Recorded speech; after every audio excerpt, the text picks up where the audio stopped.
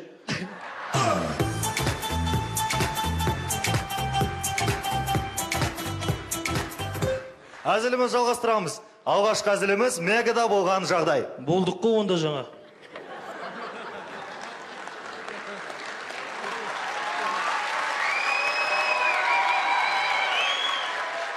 Жарайт Марат, онда Мегадағы қыз бен жігіт. Мегада емес қой ол. Жарайт Марат, қойш бұл КВН, бұнда бәрі болады. Өтірік айтамыз ба не сонда? Марат, бұл халық билет алып сатып алып кірді, күлу үшін кірді ғой. Сол үшін билет сатып алдыңдар ма? Күлу үшін келдіңдер ма? Күлің онда. Марат, сен мен КВН ойнауым өлде мүмкін емес. Ойнамаймын сен. Ойнамасаң ойнама, өзім ойнайым. Келесі тамашалайтын көріністеріңіз банк жау отырған қоян. Ақ қоян, мен сені жек қоям. Жемеш мені. Неге? Мен банк жау отырым. Жас күнінде жайна. Алматы қаласының ең қымбат француз мейрамханасында болған жағдай.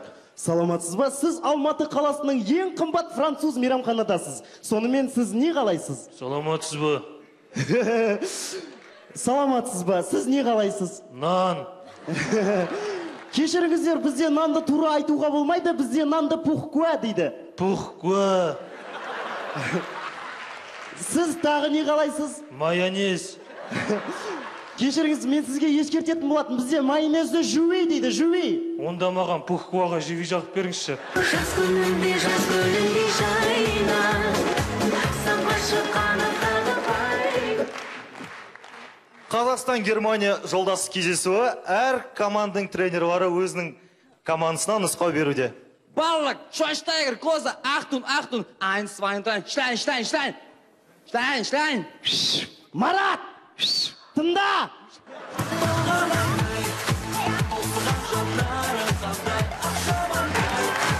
Достар, осы агент құртты бәрін. Агентте көп отырсаңыз, осындай жағдайлар болады.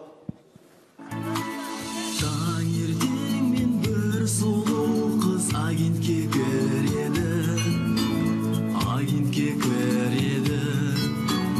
Жұмыс жоқ басқа, статусқа ол жүректің суретін қойып кетеді. Еріккен банеп, сол уақытта бір жас жігіт агентке кіреді. Еріккен екен, шықпаңыз сұлу қыз агенттен. Танысқым келеді менің сізбен. Айтыңыз атыңыз кім болады? Танысып көрбеймін мен агентпен.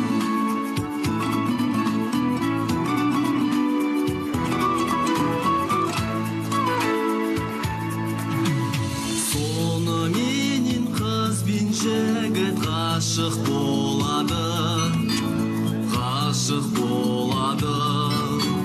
Салют болады. Ақырында бұл жігіт де оңай емес екен. Дон Жуан екен. Осы жерде жас жігітті қыздар ұрады. Қатты ұрады. Қалайша қарындас мүмкін емес. Агенттен балалы болған емес. Мұндай агенттің несі керек? Шығып кетейін мен тезірек.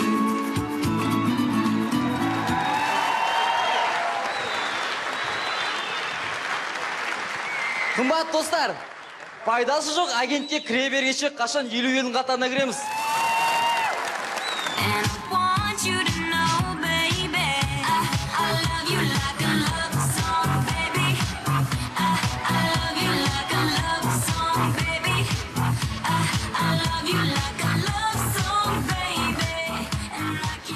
Рахмет, жалғастырамыз. Ортада әуенді сәлемдесу.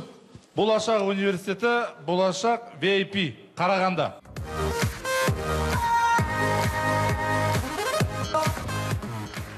Ассалаумағалейкум Алматы. Алматылықтар, метро құтты. Жарқын, сөзінді бастадың ба? Аяқтасайш, метро құтты болсын деп. Метроларын аяқтап бітсін, сөйлемді аяқтайым. Ал әзірге метро құтты. Сүйсетін қыз бар ма? Айтсаңыз сүйсетін қыз бар ма? Тәртіпсіз, ұятсыз, мәдениетсіз. Мына қазақтарды қылды осылай. Бір әшептеу қызбен сүйсін десең, үй ұятсыз, үй тәртіпсіз, үй мәдениетсіз дейді. Осындайдан айтыңдашы, қалай қазақтың саны көбейсін? Қайсыдан ау сахнада тұрып ап қазақтың санын көбейтейін деп жатқан, сендер ана менің әкем қолдап отқан команда емессіңдер ме? Бас киімдерің қайда? Ақша бөлген жоқ қой бас. Жетпей қалды. Дұрыс, бірақ мынандай ыстықта Алматыда бас киіммен жүргеніңіз. Не қайда, Сен ауылдағы Мараттың ұлы емессің ба сенің? Мараттың ұлым ғой. Үй, әкеңнің аузынан аумай қапсың ғой тұры. Сен кім баласың? Қыдырбайдың баласың. Қыдырбайдың? Ұрлықшы Қыдырбай ма әлде анау ішкіш Қыдырбай ма? Жоға, әкім Қыдырбай, әкім. Ұрлықшы Қыдырбай десеші. Қабдештің ұлың ғой, Қабдеш. Сенен ешкім сұраған жоқ. Анджелина Джоли мен Брэд Питт Қазақстанда. Не болды тағы? Не болды? Брэд. Не? Бізде қараш, Қытайдың баласы бар ма? Бар. Негрдің баласы бар ма? Бар. Енді қазақтың баласына сұрайықшы. Қайтейін демең қазақтың баласы? Қайтейін демең? Қалай қайтейін деп едің? Өскеннен қазақ тілін үйренеміз ғой одан. Құрметті алматылықтар, көрдіңіздер ме? Басқа елдерде қазақ тілін үйреніп жатыр. Біз болсақ орыс тілін орыстан да артық сөйлейміз. Қазақ ағылшын тілін 3 айда жаттаймыз. Ал қазақ тілі ол біздің байлық. Сондықтан да біз байлығымызды ешқашан ұмытпайық. Қастерлейік, құрметті алматылықтар. Қазақстан менің алға. Рахмет. Қазақстан Республикасы радиоэлектроника және байланыс инженерлік әскери институты байланыс жігіттері Алматы.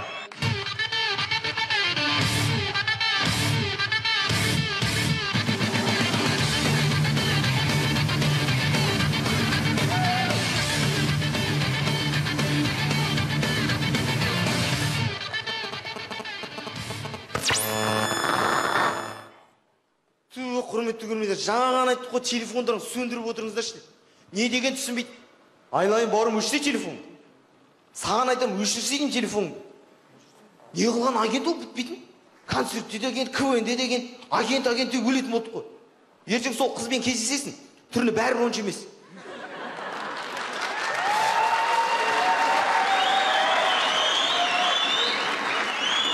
Маған сенбей жатсың ба сен?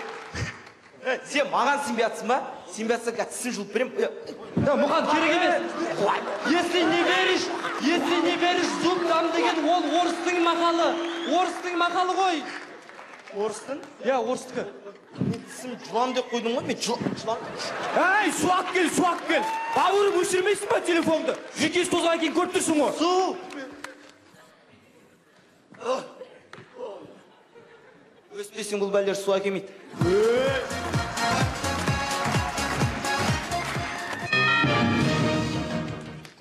Әлемді өзінің еріне қаратқан Голливудтың әйгілі жұлдызы Анджелина Джоли «Жаралы сезім» атты фильмінің дискісін алып көріп, өзінің әдемі ернімен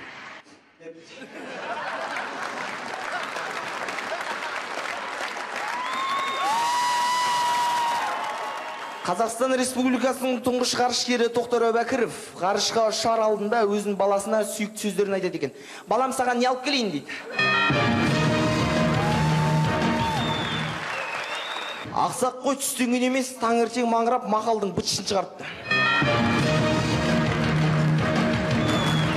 Барлығымыз бір ауыздан осы жерде жігіт болып жинаған кезде. Мұқан, зімеке ойнап жатсың ба? Иә. 9-шы кезден келдім ғой. Нұрболат, бергеш. Ертең Ерланның туған күні. Соған барлығымыз жиналуымыз керек. Бірақ ол туралы жоғары курс естімес. Білесің ғой, естіп бәрін Тоқылдағы тұр, тоқылда. Ой. Мұқан, бұлай. Сен ана тұрған бүкіл әңгіме естіп қойдың ба? Енді маған ешкім құлағын жап деген жоқ қой. Жаба салсаң. Мынау 2000 теңге. Осы жерде қалсын әңгіме, жарай ма? Болды. Осы жерде қалсын. Болды. Келісіп па? Жейте бүйтек онда. Мә 2000 теңге. SMS байқамай жіберіп қойыппын. Сөз соңында айтарымыз, егеменді еліміздің ертеңіне, баянды болашағына, тәуелсіз тірегіне таңданбайтындар кемде-кем. Таңдандыратын біздер. Біздер дегенде яғни мен Мұқан Нұрболат, Баянды бол Оралхан, Бүркіттің аяқта азамат отыр, Әсет қызымен бәрі.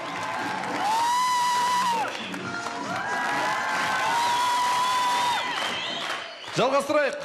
Ортада алғаш рет қазақша КВН сайыстарында Екібастұз қаласының құрамасы біз қазақпыз. Екібастұз жас қала, өзіңді қимаймын басқада.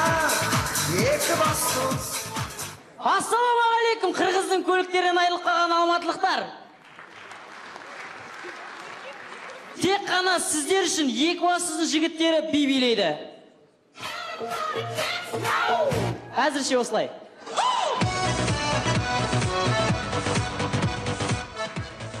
Сіздер ойлайтын шығарсыздар, Екібастұз қаласы орысшаланып кеткен деп. Жоқ, бұл бұлай емес. И мы это докажем. Дәурен, сен Екібастұздың қазақтары орысшаланып кеткен дейсің, е? Бірақ тек қана Екібастұзда орыстар қазақшаланып кеткен. Натуральный блондин, насостра. Ална қойла тық етті конкретно, ална қазір арр деп түсініп атсың сен өз? Да. Құрметті алматықтар, Екібастұз қаласының жалғыз қазақша сөйлейтін орысы ол мен. Ал мынау Екібастұз қаласының жалғыз орысша сөйлейтін қазағы.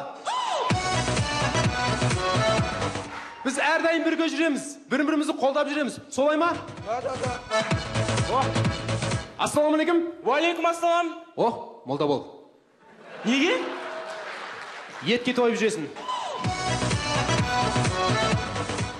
Өмірінен түніліп кеткен нәскидің мұны. Айналайын-ау, айналайын, жумасаң жумай кет. Ең болмаса тігіп қойшы мен, Ішіп алған сағат. Ай, тілін тістеп алдым. Қатты ұялып жүрген жастық. Ятай, кеше 3 жасар қызбен жат шықтым, ятай. Алматы технологиялық университетін қызыл дипломға бітірейін деп жатқан бір гламурный қыздың түсі. Мұрат Байгүл, сіз университетті қызыл дипломға өтіріңіз, құтты болсын. Жоқ, керек емес бән. Жоқ, алыңыз, жұмысқа орналасасыз. Керек емес. Дипломмен ауылға, біз дипломнан қорқамыз. Алматылық парковщик. Nossa, assim você me mata. Ai, se eu te pego, ai, come on! Құрметті алматылықтар, біз ойынымыздың соңын әр командада мынандай дәу жігіттің сөзімен аяқтамыз келеді. Бізге форма жоқ па не? Екібастұз жас қала, өзіңді қимаймын басқада. Қожа Ахмет Яссауи атындағы Халықаралық қазақ-түрік университетінің құрамасы ХХТУ тарифы Түркістан. Je suis le champ, elle est le plan, je baisse très bien. Il le temps, les principaux. Алматыға келгенімізге бір апта болды. Сіздерде күн жылы екен, ал бізде ыстық. Сіздерде метро бар екен, ал бізде такси бар. Енді такси барлық жерде бар деп тұрған шығарсыздар, есесіне бізде такси 50 теңгеден. Жаңа құрама болғандықтан бірден таныстырудан бастасақ. Элер Өзбекстаннан Түркістанға оқимын деп келген жалғыз өзбек бауырымыз. Оқимын деп келген. Басында біз де естігенде таңғалғанбыз. Үйдегілеріне айтқан шығар, шетелде оқимын деп.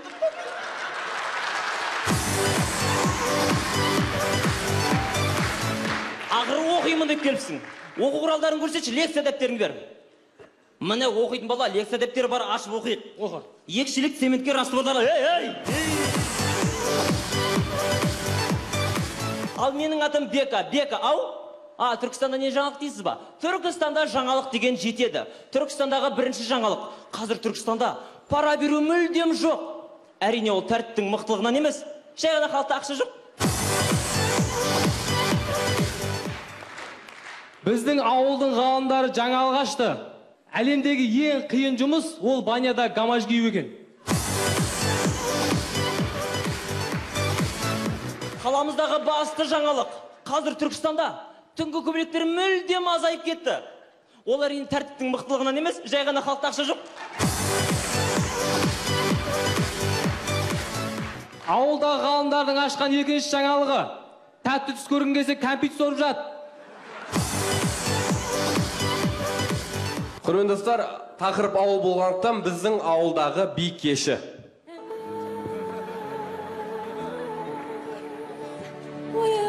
Бауырым, әуен жай ғой, ешін тезсіз билеп атсың. Бауырым, уақыт жоқ, тезсіз билеп қайту керек екен. Ойынымыздың соңын тағы да Түркістан жаңалығымен аяқтағымыз келіп тұр. Бұрындары Түркістанда таксидің бағасы 50 теңге болатын. Қазір көтеріліп кетті 70 теңгеге. Неге десеңіздер, бензиннің күрт өсуіне байланысты. Құрметті жоғарыда отырған ағалар, бензиннің бағасын сәл-пәл түсіріңіздер, 70 теңге төлеп қиналып кеттік.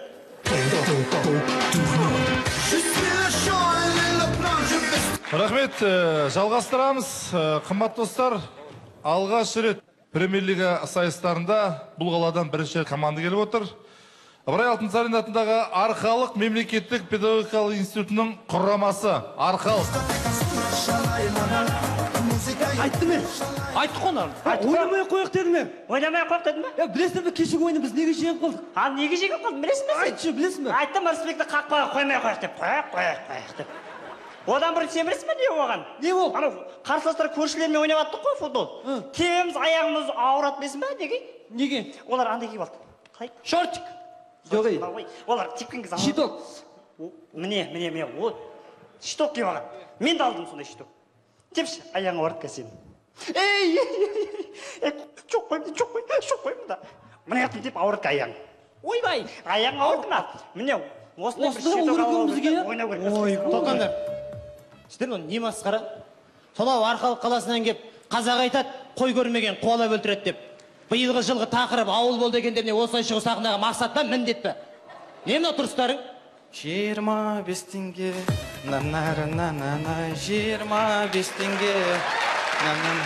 Тыныш. Жоқ, мына жерде не айқай? Тыныш. Не масқара мынау? Жәнібек, осы сенің жасың нешеде? 21-де?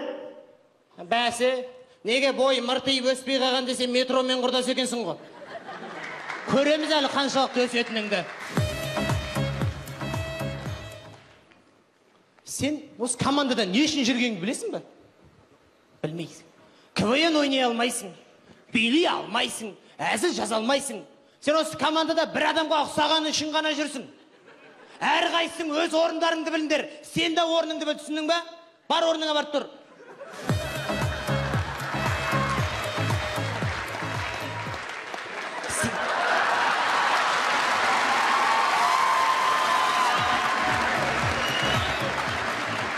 Сендердің орындарың сахнаның артында, киінсеңдер шығартында, киінбесең шықпайсыңдар, бартатындар. Ассалаумағалейкум. Сахна төрінде Арқалық деген кезінде бір-бірінен ол қайда деп сұрақ. Майамидің Америка екенін біліп, Чаттың Африка екенін біліп, Арқалықтың қайда екенін білмейтін білімді қазақтар, қалайсыңдар? Ойынымыздың басын ұлттық арнаға қоятын сұрағымызбен бастағымыз келеді. Арқалықты неге ауа райынан көрсетпейді? Құрметті Қазақстан арнасы, 97 жылмен салыстырғанда біздің жақта күн жылыған. Бәлкім осыны естіген Қазақстанның жан жағында жүрген жерлестеріміз естісе, елімізге қайтып отанымызға оралып қалар. Әйтпесе біз ертең күн қалай болатынын әйжеміздің айтқанымен білеміз. Мысалы, ертең күн ыстық болады. Оны қайда білдің? Аспанда жұлдыз толып тұр, бастайды. Көреміз, 5 шақырым жүгіріп келген баланың айтқан сөзі.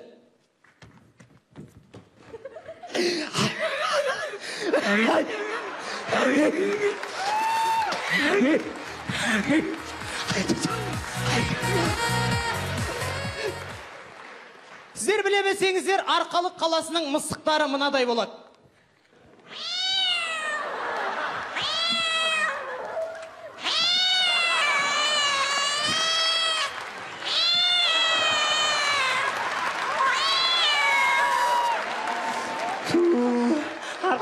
балшықтары қажытты. Барлығымыз Микки Маус деген мультфильмді білеміз. Сондағы Дональд Дак өзінің қызымен қоштасу үстінде. Жаным Дональд, сен мені түсін, мен сені сүймеймін. Қош бол, мен басқаны сүйем.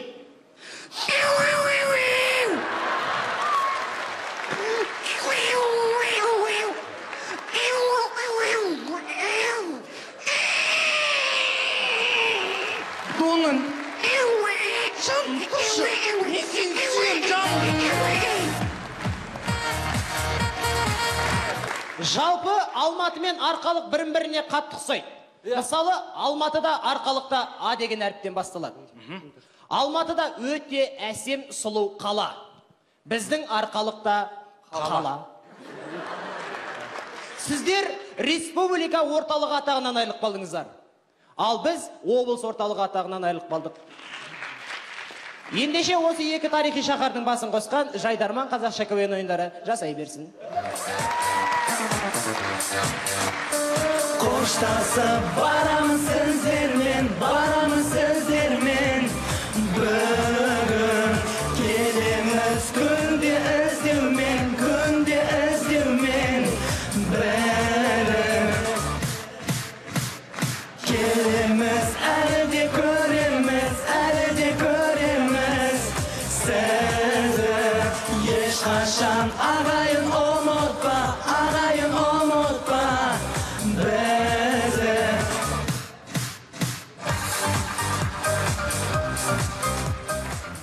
Жамбыл гуманитарлық техникалық университеті, Жаңа Бауырсақтар, Тараз.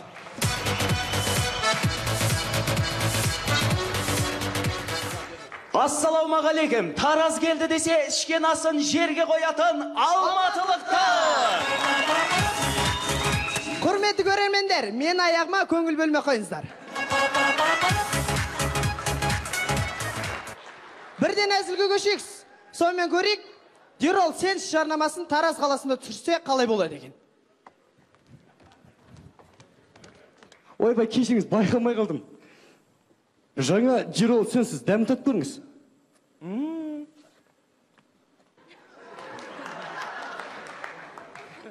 Жігітім не болды? Бір пілгелі көреген. Сонымен құрметті достар, жалғастырамыз. Өте танымал адамдар қағазға қарап, елдің алдына, халықтың алдына шыққанда қағазға қарап сөйлейді. Сонымен көрейік, танымал сондай адам үйінде әйелі кешігіп келіп, әйеліне ұрсу үстінде. Қайда жүрсең қаңғырып үйде, а? Балалардың қарны аш, тамақ берсем жемейді. Неге, а? Не, үйің жоқ па? Күйің жоқ па? Бүйректен екі соққы, көтер қолды. Не, жылап болдың ба? А? Әлде ұрсатын қағазың жоқ па? Оңбаған ұрыспамаған мүстің ба?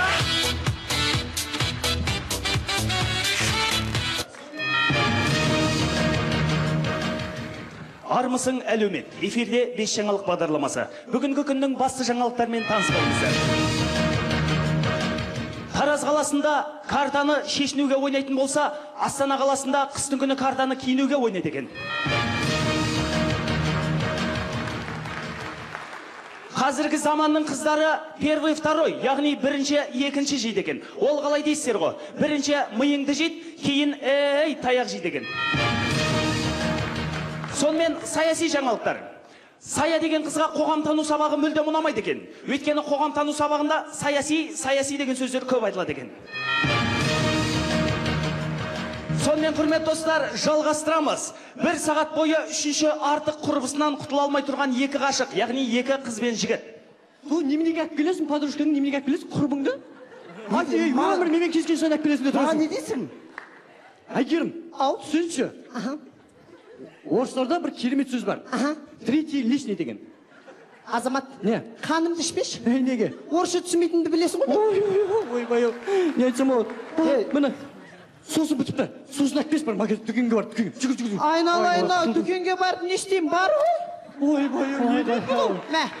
Бар ма? Мен бір амал таптым. Қандай? Сен 22-ші кілт сұра одан. Кілт па? Вай, не бар ма? Сен 22-ші кілт тәкпеш бар да. Не? Кілт 22-ші кілт тәкпел. Азамат, сен өзің не сұрап тұрғанды білесің ба? Ана дөңгелек бұрайтын 22-ші кілт тәкпеш. Әрине бар ғой, құдай. Не дейді мұны? Бар ма? Мұнаған бал тәкпел десең тәкпел деп тұру кезі. Мә, балға да бар. Ой, не дейді айналайындар ау? Әкерім, сөйші, екеуміз бір-бірім жақсы көреміз да? Ал жақсы көрген адамдар, өшім, сағыз шайнағымыз кеп тұр. Сен арда дүкенге барып сағыз әкпел. Барып. Азамат, дүкен жабық болса не істейм? Білмеймін, тап шайналған. Азамат, шайналған сағыз бола ма? Мә, сағыз оны өсі. Сонымен жалғастырамыз. Көз алдымызға елестетейік. 2012 жыл Қазақстан футбол құрамасы Бразилия футбол құрамасымен кезекті ойын өткізуде. Сонымен қазақтар стенкаға, яғни қабырғаға тұру үстінде.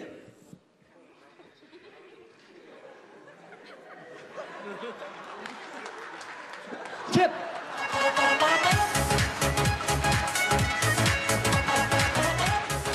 Құрмет достар, бүгінгі ойынның тақырыбы жастық шақ ауылында деп аталады. Бәріміз де ауылдан шықтық, бәріміз ауылда өстік. Ауылымыз гүлденсін, ауылымыз көркейсін. Ауыл алтын бесігіміз. Жастарды дипломмен ауылға шақырамыз.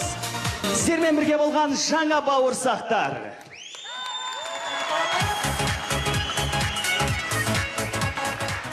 Ортада Сағыз құрамасы, Атырау облысы.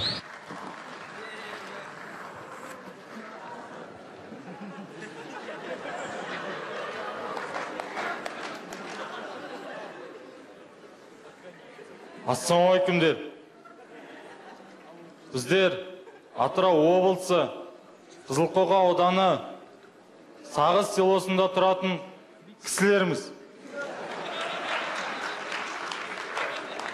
Біз өзімізді Алматыға таныстырып өтейік. Дамир, 90, Сәкібай, 57,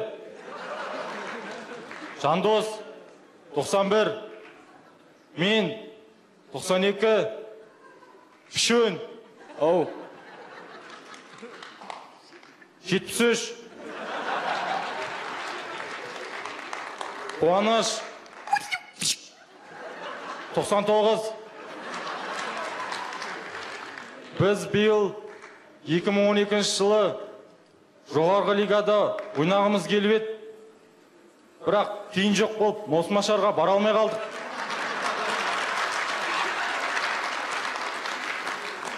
Бірақ бізге Алматы ұнап жатыр. Көптеген жерлерінде қатардық. Мысалы, кеше Медеуге бардық. Барсақ, үйінде жоқ екен.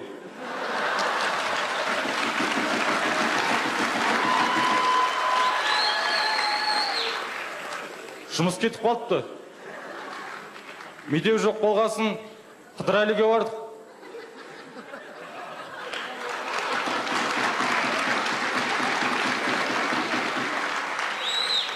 Ерлан екеуі студияда отыр екен. АПК тобы ауылда хит. Жақында клиптерін көрдік.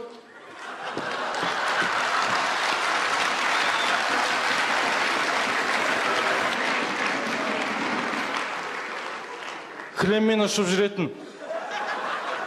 Бір тамшы жас деген бе? База жоқ клип екен.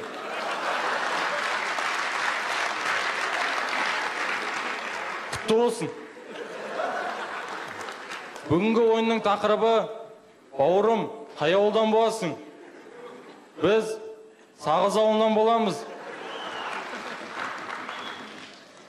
Былтыр біздің Сағызға газ келді. Бұрын біз газды тек Қолашкенде көретін едік.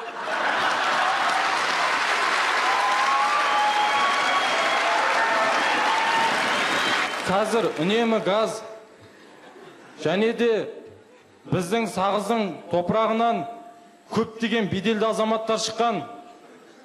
Мысал айтып барасақ, 72-дегі саудагер Ахат,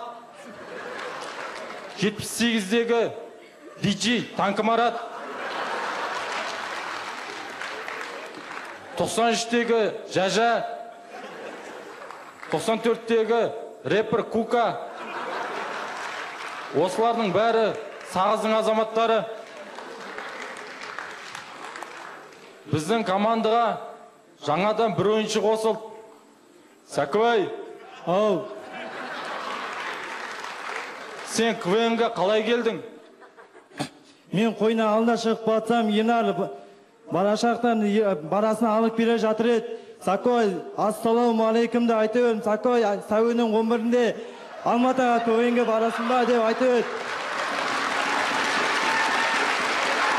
Мен қуанғанда я барам деп айттым. Үйге барып жүгіріп барып папаға айттым. Мен Есен ағаға потаға түсу арман еді. Есен аға шыққаннан кейін потаға түсейікші, екеуміз агентке қоюымыз керек еді.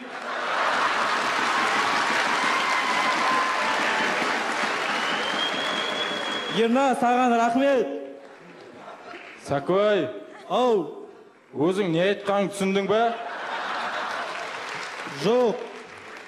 Кешіресіздер, құрметті көрермендер. Алматыға бірінші рет келіп тұрған бала ғой. Жәпөк. Ау. Біз осы ойында тағы да сөйлемей кетеміз ба не?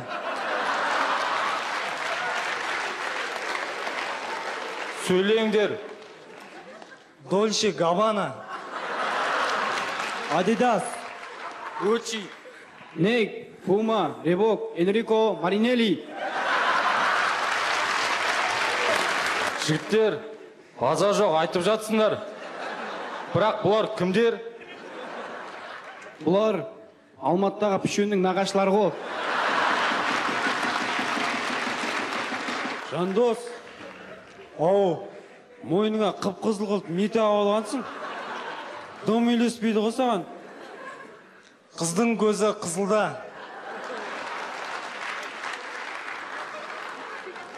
Құрметті көрермендер, сіздер ойлап отырған шығарсыздар, Сағыз құрамасы неге саяси әзілдер айтпайды деп. Әркім өзінің білгенін айтады ғой. Жандос. Ау, қыздың көзі қандайда дедің? Қыздың көзі қызылда. Ал енді ауылдан келген нағыз жаңалықтар. Бірінші спорт жаңалықтары.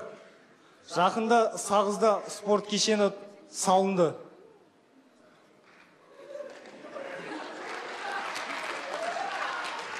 Сіздер үшін қызық емес шығар, біз үшін ерекше жаңалық. Екінші ауыл жаңалықтары. 100 мектеп, 100 аурухана бағдарламасы бойынша 100 мектеп салынады дегенді естіген ауылдағы бір ағамыз, не істейсіңдер оның бәрін шорт біреуіне жылқамайды депті. Үшінші жаңалық ауылдағы хабарландыру. Бір ағамыз ауылдағы джип автокөлігін сатады. Бірақ сатқанда капотын алып қалады. Қыста қартасуға өзіне керек. Соңғы жаңалық шоу бизнес жаңалықтары. 2011 жылдың аяғында біздің Сағызда Жігіт Сұлтаны 2011 сайыс өткізілді. Оған 20-дан астам үміткерлер қатысты. Әділқазылар алқасының төрағасы болып Пішен отырды. Сол байқаудан арнайы репортаж. Пішен. Ау. Бірінші орын құтты болсын. Атақ жақсы анан ғой. Жандос. Ау. Драйвпен ойнап жатсыңдар ғой. Айырылып, жыртылып күліп жатқандарыңызға рахмет. Сәлемдесуіміз әуенді болғандықтан да сіздер үшін жақсы ән. Биіміз супер драйв болмаса да, әніміз супер драйв.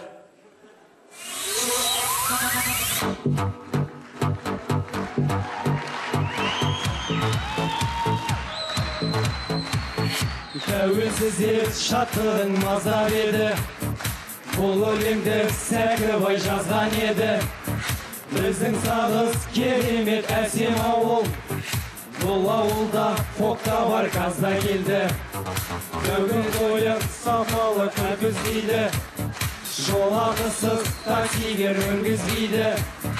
Жолдамамен ауылға оралмаса, 81-лер ауылға кіргізбейді. Ойламды тойладық, 3 жылдай ойладық, осы жол жолақты берерде ойладық.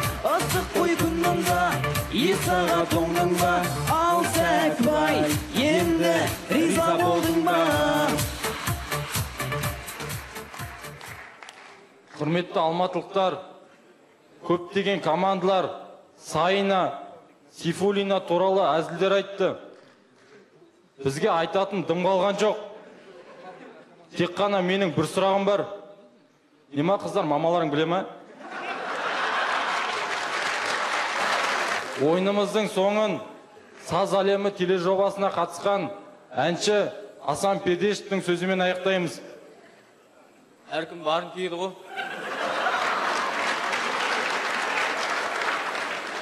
Рахмет.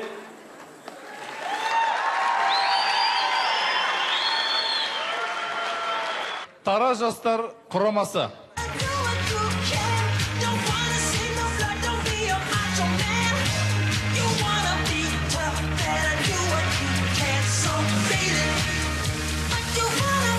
Barbara Streisand.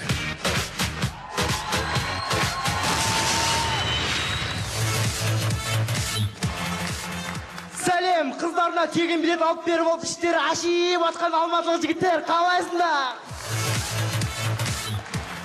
Сонымен достар, бірден қазақи жағдай, қазақи оққағар, яғни телохранитель.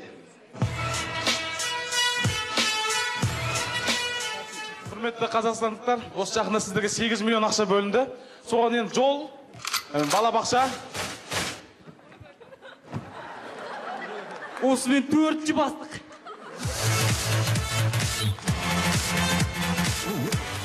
Сонымен достар, ерекше жағдай, адамгершілігі мол ит. Ей, Ақтөс, үйге қайт, құра, кет! Олды мәке, бір ауыз сөзіңіз ғой? Сонымен достар, 18-ші ғасыр Шотландия хандығы. Датым бар! Ей! О, қанем, датым бар. Датым болса айтып батырым. Сәкенің дарбазасына Қазақстан Шотландия 5-0 деп жазып кетті. Не бопты? Қазақстан 5 гол саламайды ғой. Қап, жауға шабындар, аттандар. Ей! Ей! Шап!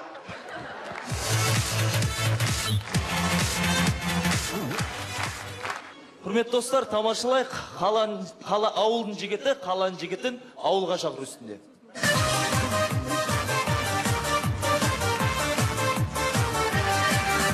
Ауылға тағы баратын болдық, ауыл иттері қабатын болды, ауыл бақшасын қазатын болдық, ауылда жұмыс азатын болдым.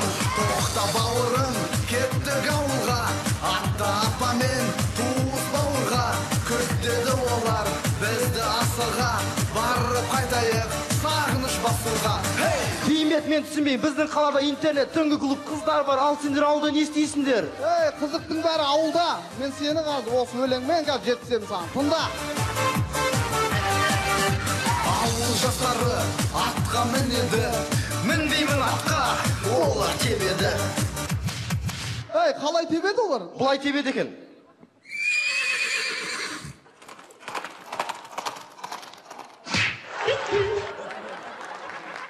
Бәрі де сен мен тыңда. Бағығандар шықты ауылдан, естен өлген ауылда туған. Я достар, Есен аға да ауылдан шыққан. Тоқта бауырым, кеттік ауылға, атта апамен туыс бауырға, күттеді олар бізді асыға, барып қайтайық сағыныш басуға. Я достар, бәрімізді ауылдан шықтық. Ауылды ешқашан ұмытпайық. Ауылым алтын бесігім. Сіздермен бірге болған Тараз жастар құрамасы.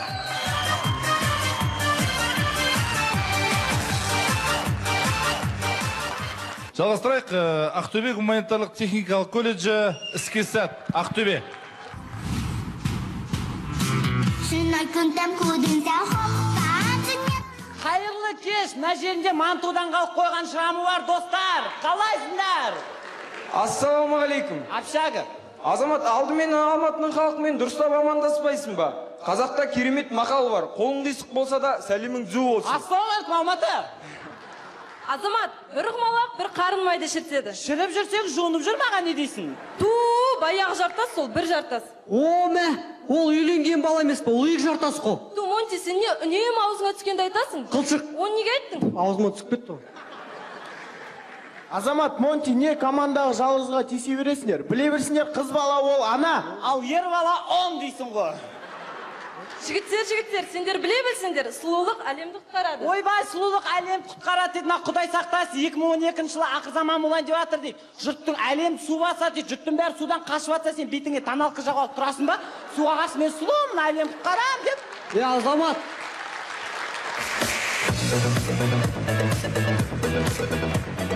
Азамат, сақнан сыйласыш. Сақна, бауырым, мен сені сыйлайын, алып қояқты, құлып тұрсам, осылай. Азамат, сен біле білсең, ең сұлу, ең әдемі әйел мен күйеуімде болады. Не, күйеуің екінші әйелі бола ма не? Абырой шашын өстересің, жинап жүрсеш. Достар, бізге қанша уақыт берді? 5 минут. Темірлан, сен бит, сен сүрке, сен қайызғақ нұрын өне. Достар, көреміз өз-өзін қат жақсы көретін бала. Құдай, жаным менің. Достар, көрейік, өте қатты тіл алғыш бала қызбен танысуда. Шірес қанда сізбен танысуға ола ма? Қашып кетші.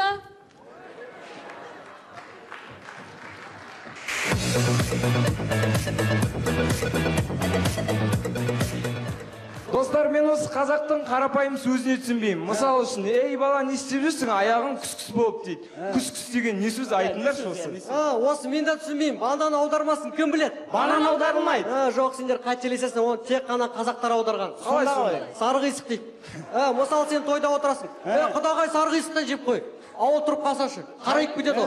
Ата қара қисықты түссе. Ыңғайсыз емес. Ыңғайсыз. Достар, қазір 21 ғасыр дамыған заман, бірақ бізге 40 жылдардағы мода қайтып кетті. Трубка шалбар, галифе шалбар. Ғасырлар дамыған сайын баяғы заман қайтып келе беретін болса, болашақта жапырақ жауып жүреді ау дейміз. Көңіл қажет жоқ, сіздермен бірге болған Ақтөбе гуманитарлық техникалық колледж іске сәт. Рахмет. Қазақстан инновациялар және телекоммуникациялар университеті және жас өркен құрамаларынан құралған Орал жастар құрамасы. Орал. Жайық даласы Махамбет Мәншік Сырым Исатай Нарым Дина Шопан Қадыр ақын Батыр қыздарымыз Ақшақ Мәншік Бейуат Жібек Ұлы қазағымның мақтанышы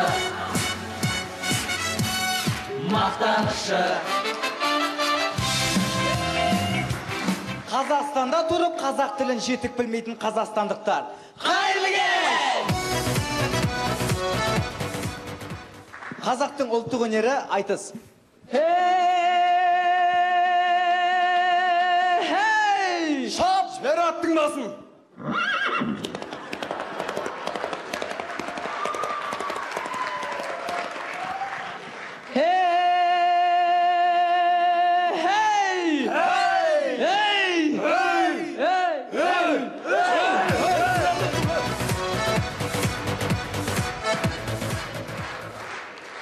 Өзінің нағашы атасынан тиын сұрап тұрған жиені. Ата! Маған тиын бересің бе ата? Мә тиын. Мә атамна бесіге дым келмейді ғой қазір. Біздің кезімізде 2 кило ұн, 2 пачка шай, 4 кило пияз алатын едік осы ақша. Мә ата сол кезде ақшаның құны болмады десе. Ол кезде дүкендерде камера болмады, камера. Өзінің қожайынын танымай қалған ит. Рөксей, мен қос сен қожайының. Естіге түсірейін. Мен сен қожайын бұрынғы. Жеке көлігім міне қара, көлігімді қара.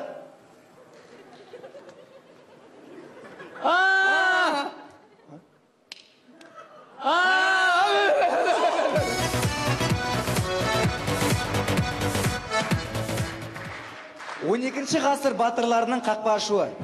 Ей, жібер! Естен атсынар, қаққа бір ғана yaşladı ол!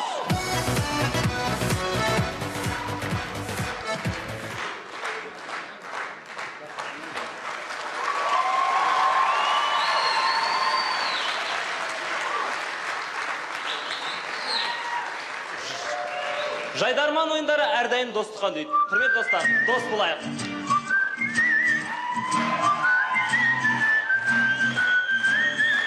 Қазақстан, кең байтақ жер, достықтың арқасында бірігіпті бұл ел. Достық мәңгі жалғасады, достық сезім махаббат сізге жарасады. Достықпенен бүкіл әлем жылы жүзбенен жүздесіп күлгені әсем. Жалғастырайық, ортада сыр елі, жыр елі Қызылорда облысы әкімінің құрамасы.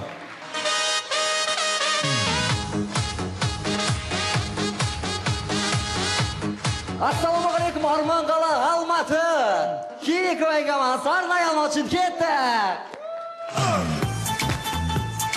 Құрметті достар, ауылымыздың жастары әдебиетке бір табан жақын келеткен. Сонымен ауылымыздың Қарадомалақ бір қызы полиция бөлімшесінде. Ағай, мені бір еркісілер маған зорлық зомбылық көрсетті, ағай. Ойбай, не дейді? Ей, ол еркісілердің сен түр сипатын білесің ба? Білем, түр сипаты олардың ақ киімді, денелі, ақ сақалды, соқырмыл танымас тірі жанды, үсті басы ақ қырау түсі суық, басқан жері сықырлап келіп қалды, ағай. Ей, бұл оқиға қалай болды? Кеше битіп тұрғанға көшеде, сөйтсе маған қарапта, қан сонар да бір күтші шығаданға, тастан түлкі табылар аңдығанға деп, қолынан ұстап үйіне алып кетті, ағай. Ей, үйіне барғасын не болды? Үйіне барғаннан кейін сүйгісі келе берер сүйгенерін, сүй жаным сүйкімді бір күйгенемін.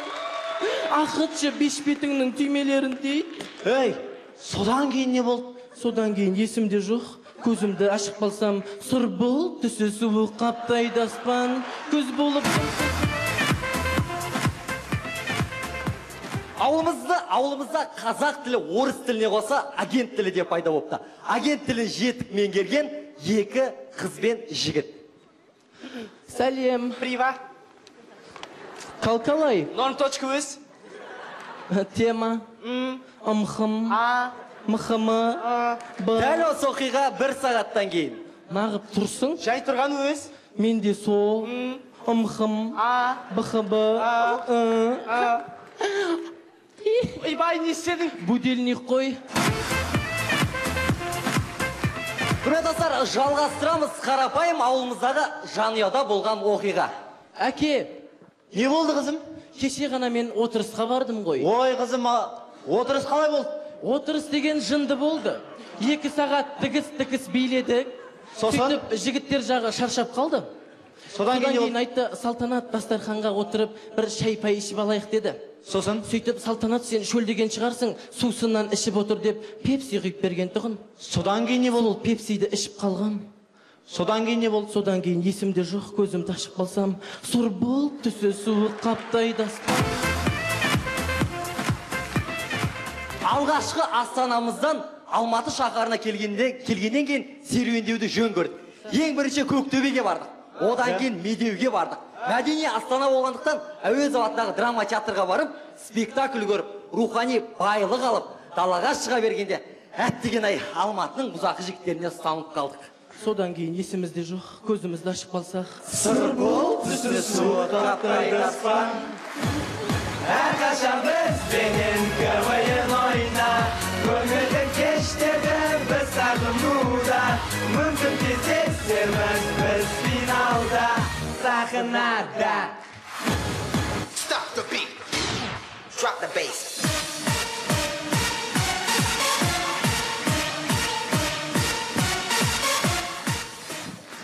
Жалғастырамыз, қымбатты достар, ортада былтырғы жылы республикалық премьер-лига ойындарының финалистері Қаныш Сәтпаев атындағы Қазақ ұлттық техникалық университеті Жаснар, Алматы.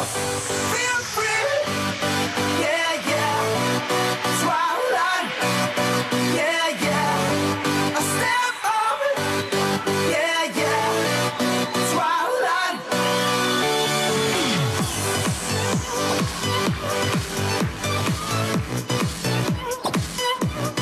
Сәлем, жайдарлы көңілмен жайдарман тамашалап отырған ұлттық арнаның көрермендері.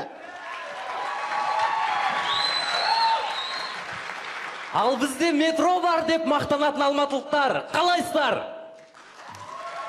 Ауылда қыдырғанда киетін киімдерін Алматыға келіп үйде киіп жүрген студенттер, біз бастаймыз. Мына бұрышта отырған қызды қайдам? Мына бұрышта отырған қыз анық ойлауы мүмкін. Біз сахнада тұрғаннан кейін кәдімгідей жұлдыз деп. Құрметті көрермендер, олай емес. Сіздер мен біздің арамызда айырмашылық өте аз. Мысал үшін, сіздер қазір отырсыздар, ал біз түрегеп тұрмыз. 1-0, сіздер алда келе жатсыздар.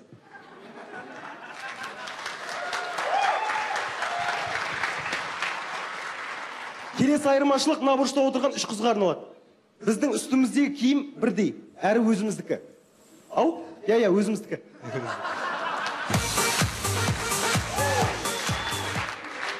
Құрметті көрермендер, және де ең басты айырмашылық. Біздер енді КВНші болғаннан кейін енді.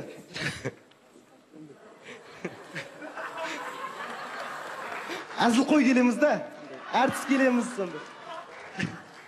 Біле білсеңіздер, біздің әзілқойлығымыз соншалық, біз кез келген жаңалықты күлкілетіп айта аламыз.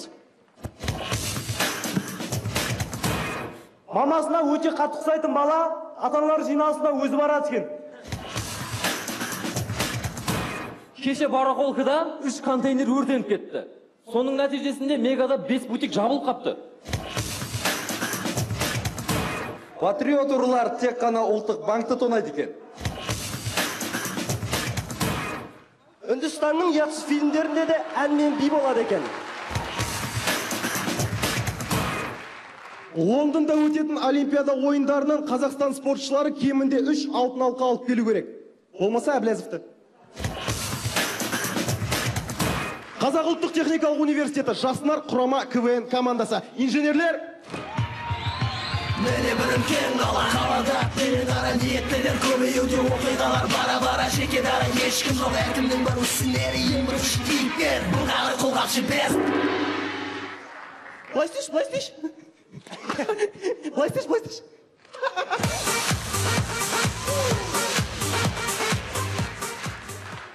Келесі әзіл қандай, білесің бе? Білмейсің, ал мен білем. Жайдарманда әзіл хабарлап жатқан хабарлаушы.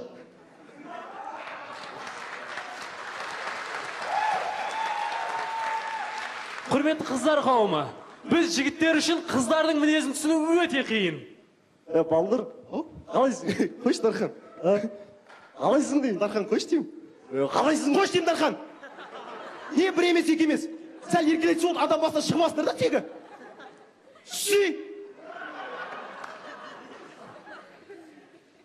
Йол, Дархан, ренжіп қалдың ба не? Дархан, кешірші енді. Кешірші енді. Жарайды. Дархан, қойш деймін. Жарайды. Алматының арулары ай-хай қандай әсем Өз тоймайды Филолог жігіт қызымен. Болды екеміз ажырасамыз, жедет. Бақытты бол, не дейін одан басқа. Ағаттықтан енсен қадам баспа. Егер мені көшеден көріп қалсаң, кете берген, жай ғана амандаста. Жоқ, мүлдем менімен амандаспа. Қоңырау шалма, қайтадан хабарласпа. Сыртынан бақыт тілеп жүрейін, тілегендей бақытта адал досқа. Қызған бенді, басқа менен билесем де, шақыра қой басқаны бигесем де. Жанында жүрейін жат біреудің, өлен оқып берейін, сүймесем де. Сенсіз-ақ мен бол аламын бақытты, таба аламын алтын күміс жақұтты, сүйгін басқаны, өзгеменен өткіземін уақытты. Көрдің ба, сенің үйсті өлең оқып, менің бітейтінді біліп, мен де дайындалып келгем.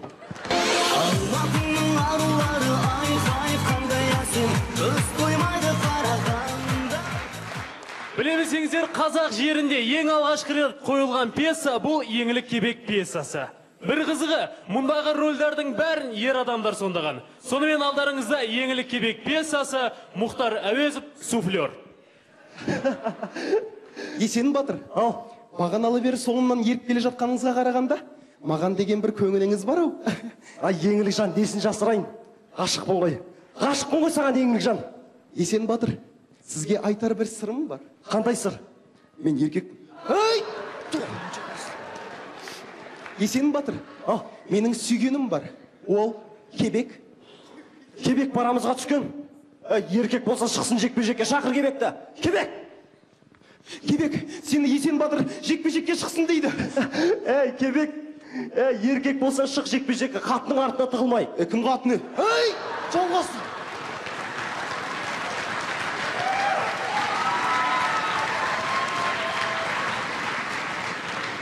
Есен Батыр, қатын демеңіз, пьесадан кейін жаман болады. Адуынды Батыр, сенде қорқып қашатын қатын мен болған ба? Шықсақ шығайық жекпе-жекке. Жекпе-жек. Ағалар, мен үшін төбелес келіп жатсыздар ма? Сен үшін не? Қыздар, мен үшін төбелес... Пьеса бойынша Кебек Есенді жеңіп, еңлікке қосылады. Бірақ біз Қазақстан КВН одағының сахнасында өнер көрсетіп жатқаннан кейін Есен Кебекті жеңіп, еңлікке қосылады.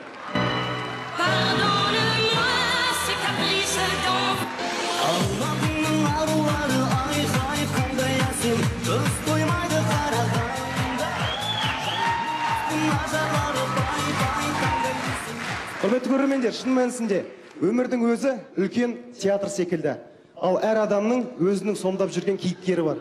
Сондықтан да достар, сіздерге айтарымыз, өмір атты театрда өздеріңіздің рөлдеріңізді шынайы әрі шын жүректен сомдап жүріңіздер. Сіздермен бірге болған Қазақ ұлттық техникалық университеті Жаснар құрама КВН командасы.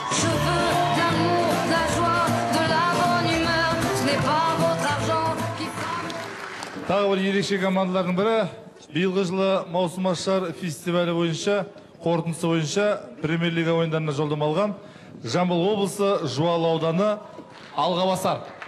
Ол сен емес, сүйгеніші болғаны кез, ол сен емес. Сәлем Алматы, сәлем достар. Ол сен емес, сүйгеніші болғаны кез.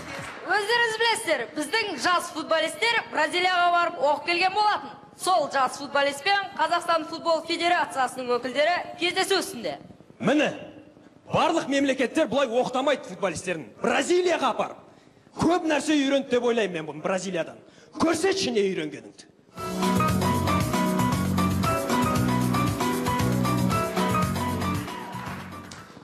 Қайта футболымыз көңілді болады. Иә. Ол сен емес. Алматы қаласындағы метроның салынып жатқанына бірнеше жылдар болды. Осыған байланысты метроның айтқан әні. Мені қаза берсін, бәрі көре берсін, Құдайым маған шыдам берсін.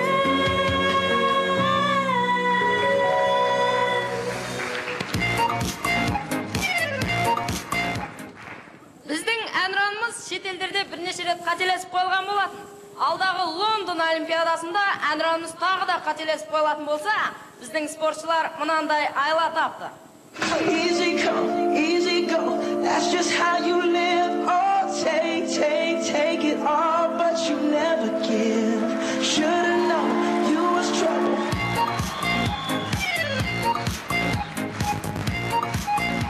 Біздің ауылдағы келін түсіру. Жүрет қоя Қалмайын дедім ба, қалмайын мен болды, қалмайын.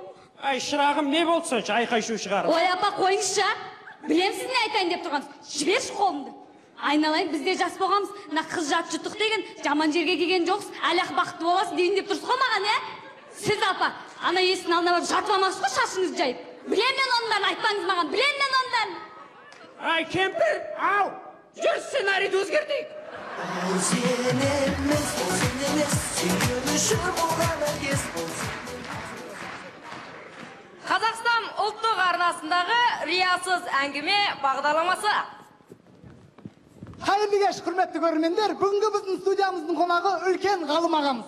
Аға, қазіргі таңда қандай зерттеулер жүргізіп жатсыз? Біз қазір көптеген зерттеулер жүргізіп жатырмыз. Соның біреуі біз барлық әншілерді, қазақтың эстрада әншілерін қалаларға теңеп тастадық. Сонда қалай аға?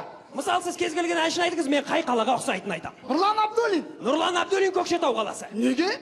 Ормандар бар ғой. Нағима Есқалиева. Нағима Есқалиеваны Астана қаласы. Сонда қалай?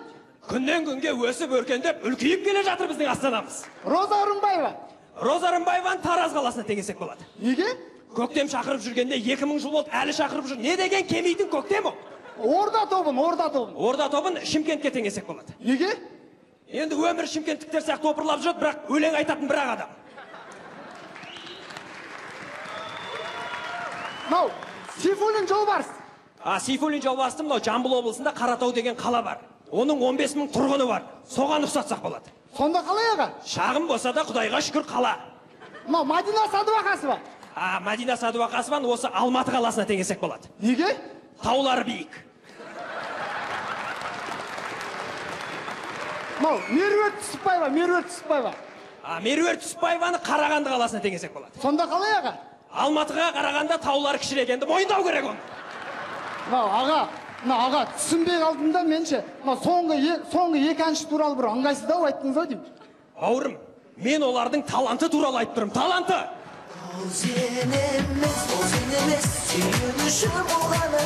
Таңғажайып жаңалықтар. Мүмкін емес, бірақ шындық.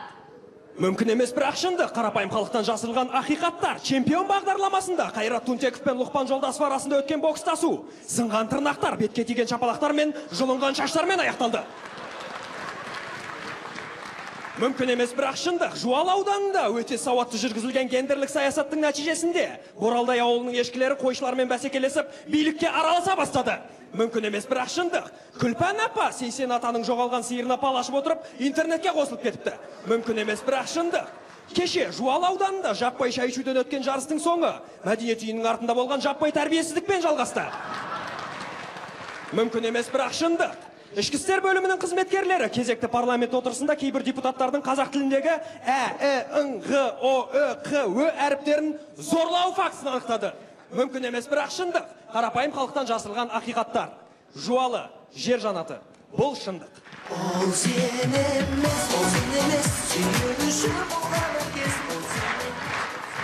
Өздеріңіз байқағандай, Жуалы ауданы тек қана ащы шындықтарды айтуға тырысты. Кешірім сұраймын сіздерден. Айттық, бәрін айттық. Ол есімнен шығып кетті, қазір. Кешіріңіздер, 3 жердегі 2 қанша болады? Рахмет. Болды, аға, уайымдамаңыз. Қыстоған ауылына математика пән мұғалімі табылды мына жерде.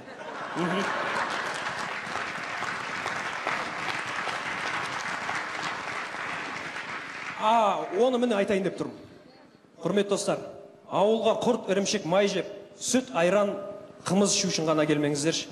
Сағынып келіңіздерші, достар. Айттым.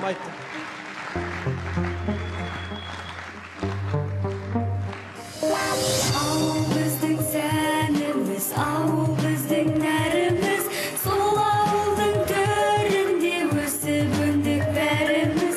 Кел ауылға дипломмен, дипломсыз да кел досым. Ауыл бойла бірінші, қалам бойла сен сосын. Ауылым, алтын бесігім. Өзіңмен ашамын болашақ есігім.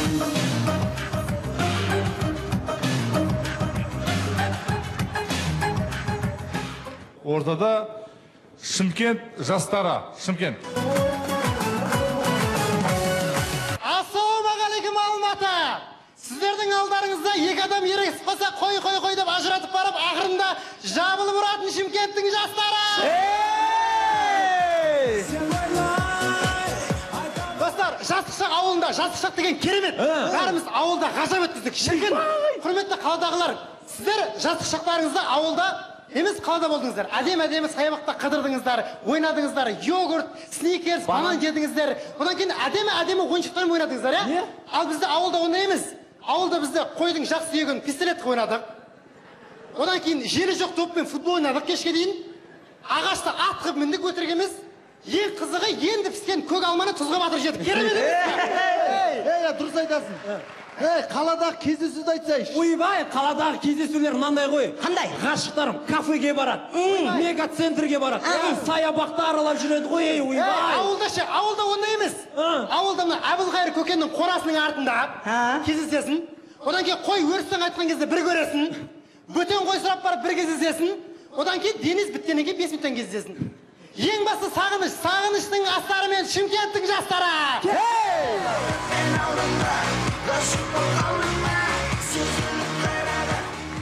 Көрейік, орысша білмейтін бала автобуста. Молодой человек, а? Вы сейчас выходите?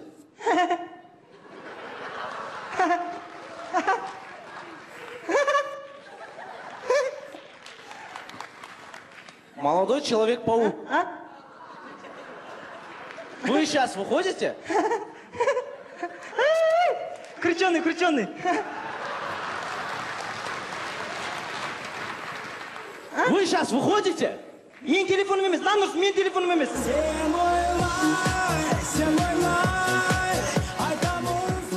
Бір сәт елестетіп көрейік, 17-ші ғасырдың жігіті мен 21-ші ғасырдың қызы кездессе қалай болады? Дәу қарындас! Көтек құрсын. Әку кака.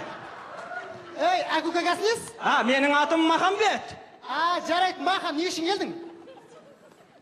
Танысып көрсем ба деп ем. Не, соқырсыз ба не? Танысқаннан кейін көресіз ғой, көзің жұмып тұрып қалайсың дейсің ба?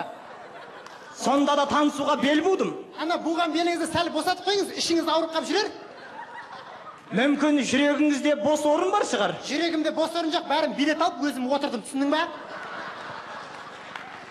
Қыздың көңілі балада, баланың көңілі далада. Ойбай, еркектің көңілі әйелде, Бернаның көңілі жәлелде демедің ба?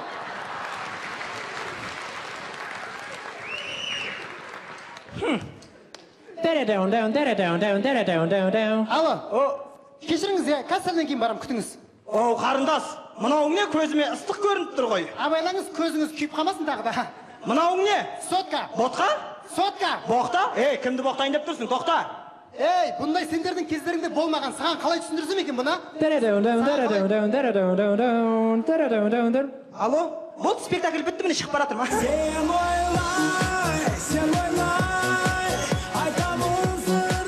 Құрметті достар, жалпы бүгінгі тақырып жастық шақ ауылында. Жастық шақ жайлы, ауыл жайлы айта берсек, әңгіме өте көп. Қарапайым ғана мысал, қыран құс қанша биікке ұшқан сайын, ол жерден ұшқанын ұмытпайды. Сіздер қанша қалалық болыңыздар, мейлі шетел асыңыздар, бірақ ауылдан шыққандарыңызды мақтан тұтыңыздар. Сіздермен бірге болған жоқтан бар жасайтын Шымкенттің жастары.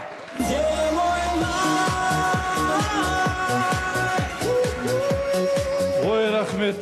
Бәрекелді қымбат достар, осымен сайысымыз аяғына жақындады. Командалар ортаға.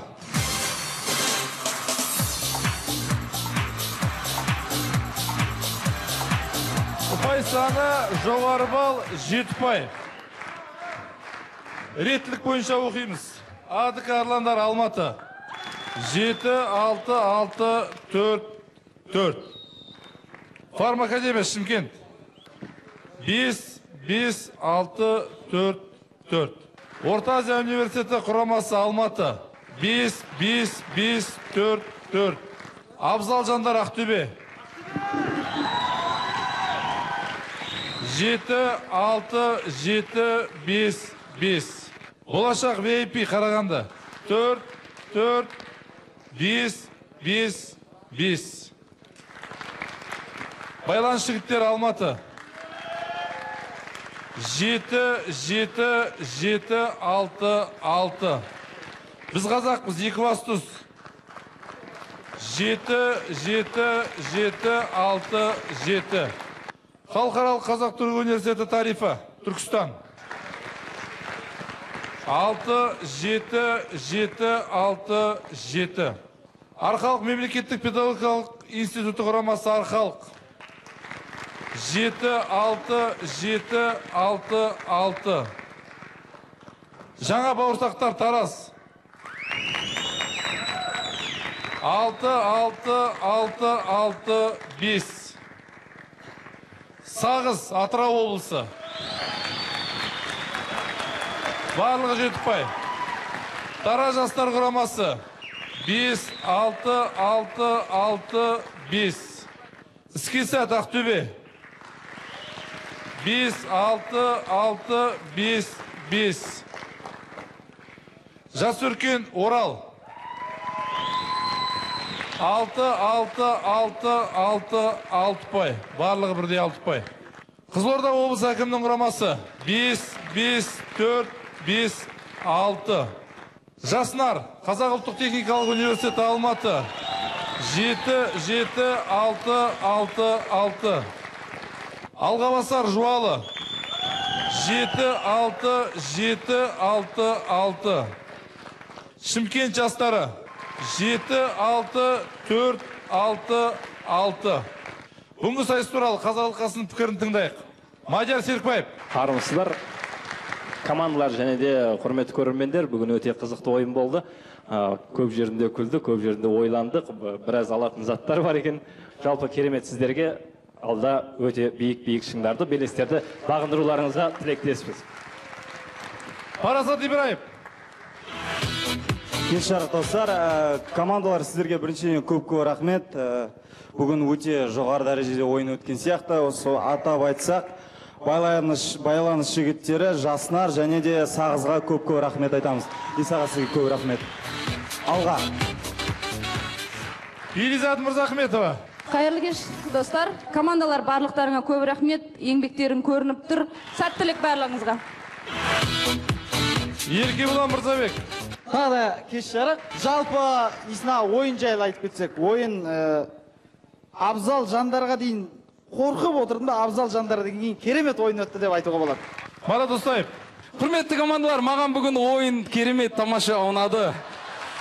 Барлық командаларға көп рахмет. Жігіттер, ойнаңыздар, күліңіздер. КВН деген, яғни кешіріңіздер, жайдарман ойындар деген өте керемет нәрсе. Барлығыңызда осы біздің Еркебұлан Мырзабек сияқты мықты КВНшік бола беріңіздер. Көп рахмет. Рүстем, кімнен қанша ұпай сандарын аламыз? Тіл тазалығына байланысты командаларда мынадай ұпай сандары алынады. АДК Арландар Алматы 0,3 ұпай алынады. Фарма Академия Шымкент 0,2. Орта Азия университет Алматы 0,1. Абзал Жандар 0,3 ұпай алынады. Болашақ VIP Қарағанды 0,2. Байланыс жігіттері Алматы 0,3. Біз қазақпыз 2/0,2. Хыкыту құрамасы Түркістан 0,1. Арқалық 0,1. Жаңа бауырсақтар 0,3. Сағыз құрамасы 0,2. Іскесет 0,2. Жас өркен 0,1. Қызылорда облысы әкімнің құрамасы 0,2. Шымкент жастары 0,2. Жаснар Алғабасардан және де Тараз жастар құрамасынан ұпай сандар алынбайды. 3 командадан. Тікелей жартылай финалға жолдама алған командалар. Байланыс жігіттері Алматы, біз қазақпыз 2/3, Халықаралық Қазақ-Түрік университеті тарихы Түркістан, Арқалық мемлекеттік педагогикалық институты құрамасы Арқалық қаласы, Сағыз құрамасы Атырау, Жаснар Алматы және Алғабасар Жуалы. Жайдарманның жайдарлы ойындарында жолыққанша.